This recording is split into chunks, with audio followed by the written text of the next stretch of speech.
भारत एक ऐसा देश जहां हर पत्थर में इतिहास बसा है, लेकिन कुछ पत्थर ऐसे भी हैं जो इतिहास नहीं, रहस्य बन चुके हैं। तमिलनाडु की धरती पर एक ऐसा ही रहस्य है, बृहदेश्वर मंदिर। ताम्रलिप्ति की धरती पर खड़ा एक अद्भुत चमत्कार, जिसकी छाया दोपहर में भी जमीन पर नहीं गिरती, जिसकी चोटी पर रखा गया 80 टन का पत्थर आज भी रहस्य बना हुआ है।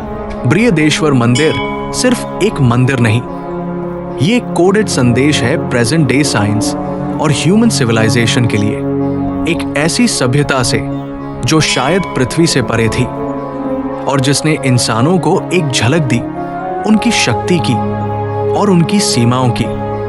आइए उस मंदिर की ओर चलें जहां हिस्ट्री, आर्किटेक्चर और मिस्ट्रीज एक साथ सांस लेते हैं, जहां हर पत्थर एक कथा कहता है और जहां विज्ञान भी चुप है।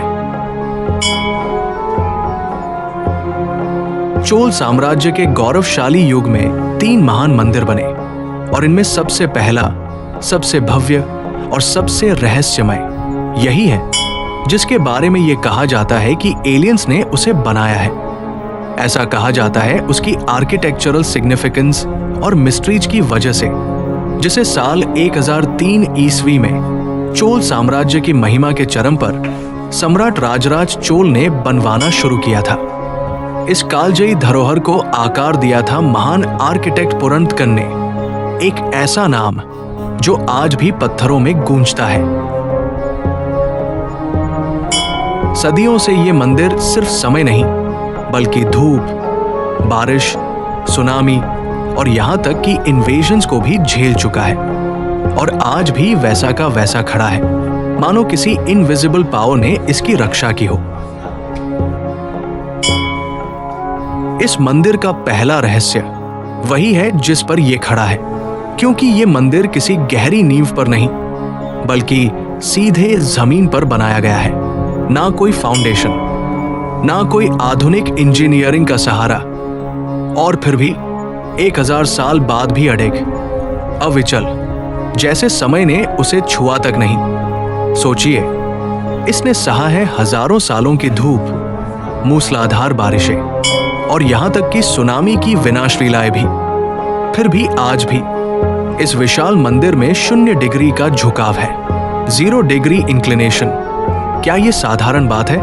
आमतौर पर जब कोई ऊंची इमारत बनती है, समय के साथ उसमें थोड़ा झुकाव आना तय है। पीसा की मीनार इसका सबसे बड़ा उदाहरण है, जो अपनी नींव की कमजोरी के कारण धीरे धीरे झुकती जा रही है। लेकिन बृहदेश्वर ना हिला, ना डोला, ना झुका, जैसे किसी अदृश्य शक्ति ने इसे थाम रखा हो। यहां इस्तेमाल हुए विशाल ग्रेनाइट पत्थर, पहले इन पत्थरों को एक एक करके दूर से लाया गया, फिर उन्हें इतनी बारीकी से काटा गया कि वो एक दूसरे में इस तरह जुड़ गए जैसे किसी पजल के टुकड़े, बिना गोंद, बिना सीमेंट, सिर्फ जियोमेट्रिक सटीकता के साथ। आज भी ये इंटरलिंकिंग इतनी परफेक्ट है कि कोई एक पत्थर हिले तो पूरा ढांचा हिल जाए, और शायद यही पजल शैली इस मंदिर की अविश्वसनीय मजबूती की असली वजह है। ये अपने आप में इतिहास का पहला पजल स्ट्रक्चर टेम्पल है। लेकिन अब सवाल उठता है सबसे बड़ा, इन विशाल ग्रेनाइट ब्लॉक्स को यहां तक लाया कैसे गया? क्योंकि मंदिर से 60 किलोमीटर के दायरे में कहीं भी ग्रेनाइट नहीं मिलता। तमिलनाडु में भी इसकी कोई खदान मौजूद नहीं है। भारत में ग्रेनाइट प्रमुख रूप से मिलता है गुजरात राज्य में, जो यहां से हजारों किलोमीटर दूर है। तो फिर 1000 साल पहले बिना ट्रक, बिना रेल, बिना आधुनिक तकनीकें इन टनों वजन वाले पत्थरों को इतनी दूर से लाया कैसे गया? बृहदेश्वर मंदिर में एक ऐसी संरचना है जो सिर्फ आश्चर्यजनक नहीं, बल्कि हमारे इतिहास की किताबों को ही पुनः लिखने की चुनौती देती है। ये संरचना है एक यूरोपीय व्यक्ति की उकेरी गई मूर्ति, एक मूर्ति जो चोल काल के समय में बनाई गई थी, यानी वास्को डी गामा के भारत आगमन से पूरे 500 साल पहले। तो क्या इसका मतलब यह है कि यूरोपीय लोग भारत वास्को डी गामा से भी पहले आते थे? अगर ये सच है तो चोल सम्राटों का व्यापार मध्ययुगीन यूरोप तक फैला हुआ था, और वो केवल समुद्री शक्ति ही नहीं बल्कि वैश्विक संपर्कों के ज्ञाता भी थे। क्या इतिहासकारों ने इस रहस्य को जानबूझकर अनदेखा किया, या फिर ये तथ्य अब तक पत्थरों में ही दबा रहा? अब आते हैं मंदिर के चौथे रहस्य पर, सिंगिंग स्टोन्स। जी हां, इस मंदिर में कुछ पत्थर ऐसे हैं जो चलते ही संगीत की ध्वनि उत्पन्न करते हैं। जब आप मंदिर की कुछ विशिष्ट सीढ़ियों पर कदम रखते हैं तो वहां से एक अद्भुत ध्वनि निकलती है, एक गूंज जो मंदिर के स्तंभों और शांति से भरे गलियारों से होती हुई गर्भगृह तक पहुंचती है, जहां विराजमान है दुनिया का सबसे बड़ा शिवलिंग। वो ध्वनि शिव के नाम में विलीन हो जाती है और मंदिर के भीतर एक ऐसा कंपन उत्पन्न करती है जो आत्मा को भीतर तक झंझोर देता है। क्या ये केवल ध्वनि है या कोई ऊर्जा का रहस्य जो विज्ञान से भी परे है? अब तक आपने बहुत से रहस्य सुने, लेकिन सबसे बड़ा और सबसे चौंकाने वाला रहस्य अभी बाकी है। बृहदेश्वर मंदिर का विमान यानी मंदिर का शिखर, जिसके ठीक ऊपर रखा गया है एक ऐसा पत्थर जो न केवल विशाल है बल्कि लगभग 80 टन वजन का है। सोचिए, 80 टन यानी 80,000 किलो, और वो भी 200 फीट की ऊंचाई पर एकदम सटीक तरीके से स्थापित। अब सवाल यह है, 1000 साल पहले जब ना कोई क्रेन थी, ना आधुनिक मशीनें और ना कोई हाइड्रोलिक सिस्टम, तो इतना भारी पत्थर इतनी ऊंचाई तक पहुंचाया कैसे गया? क्या चोल शिल्पियों ने गुरुत्वाकर्षण के नियमों को चुनौती दी थी, या फिर क्या ये निर्माण इंसानी सीमा के बाहर की किसी शक्ति की देन था? आज भी इस रहस्य पर कोई स्पष्ट वैज्ञानिक उत्तर नहीं है। ना भारत में, ना दुनिया में, ना कोई उदाहरण मौजूद है जहां इतनी सटीकता से इतना भारी पत्थर इतनी ऊंचाई पर बिना किसी आधुनिक तकनीक के रखा गया हो।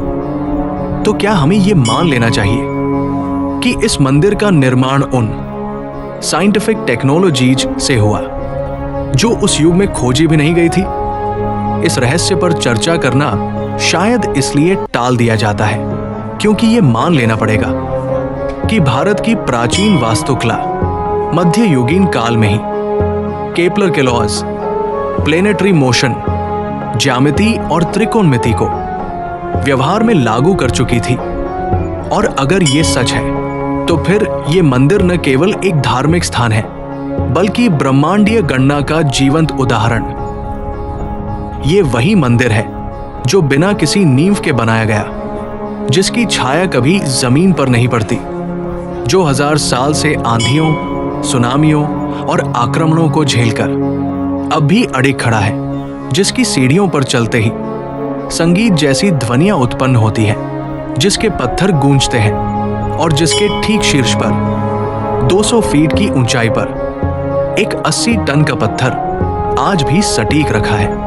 इन सभी रहस्यों का एक ही निष्कर्ष निकलता है, या तो चोल शिल्पकारों के पास कोई खोया हुआ प्राचीन ज्ञान था, या फिर इस मंदिर के निर्माण में किसी ऐसी शक्ति का योगदान था जो इंसानों से परे थी, जिसे हम आज एलियन इंटेलिजेंस कहते हैं, क्योंकि जिस विज्ञान की मदद से हम आज केपलर के नियम और रिफ्लेक्शन की थ्योरी को समझते हैं, उन नियमों की खोज आधुनिक युग में इस मंदिर के निर्माण के 500 साल बाद हुई। तो सवाल यही है, क्या इतिहास वो है जो किताबों में लिखा गया, या वो जो पत्थरों में छिपा है? क्या बृहदेश्वर मंदिर मानव इतिहास की सबसे बड़ी अनसुलझी गुत्थी है, या ये केवल शुरुआत है एक ऐसे सच की जिससे हम अब तक अनजान हैं?